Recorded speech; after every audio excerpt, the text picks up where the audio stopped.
Hangman in Top Gun has to be sort of a, he can't be a likable figure. He has to be the cockiest of the bunch. He's the only guy that doesn't question his own abilities. And Tom said, hey, you gotta own it. You gotta enjoy being a dick. Embrace the douchebaggery. Hey, I'm Glen Powell. Esquire's asked me to explain some things, so let's dive in.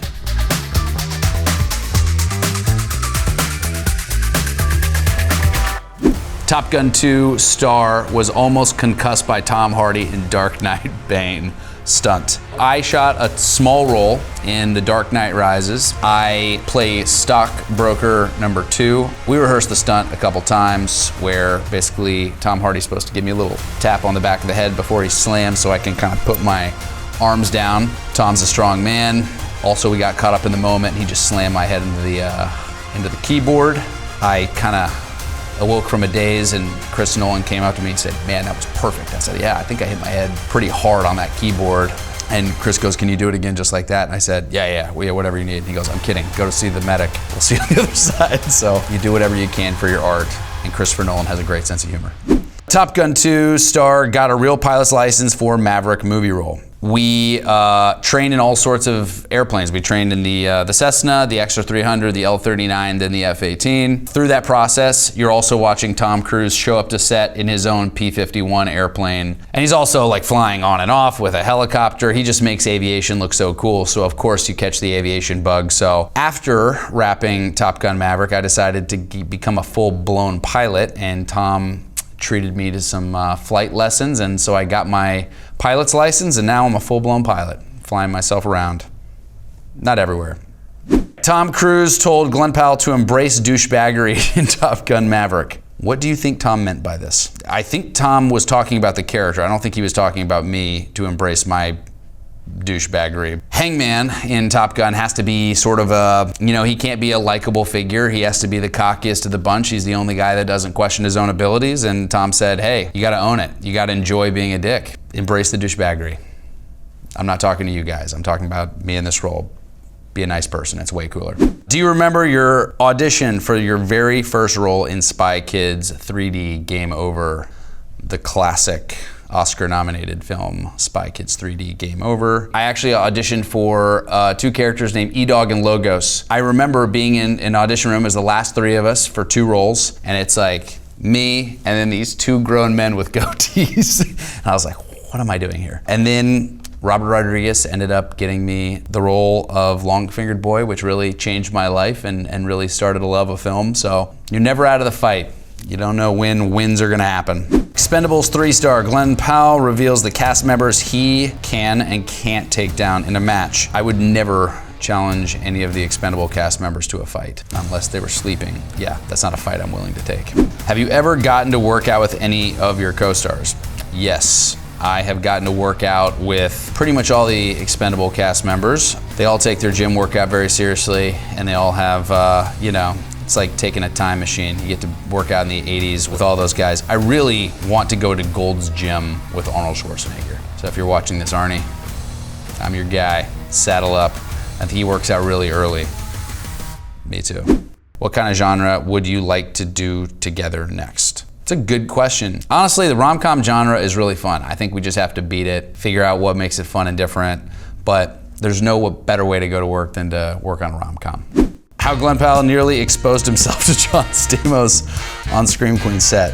Please explain. So John Stamos and I were not that close yet. Now he's like one of my best friends. The reason John and I became so close is our first scene in Scream Queens is a shower scene where he's now dating my ex-girlfriend, and I basically come to confront him about it in the showers. So he kept knocking on my trailer door before we were gonna shoot the scene. And he's like, what are you wearing? Like, which sock are you wearing? You're wearing this thing or this thing? And so he knocked on my door, and this must have been the 5th time he knocked on my door asking a question. And I had not put on my sock yet, but I was about to open the door just to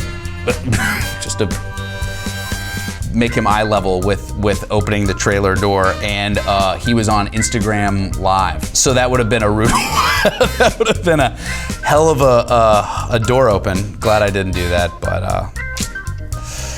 hell, could have been great, I don't know.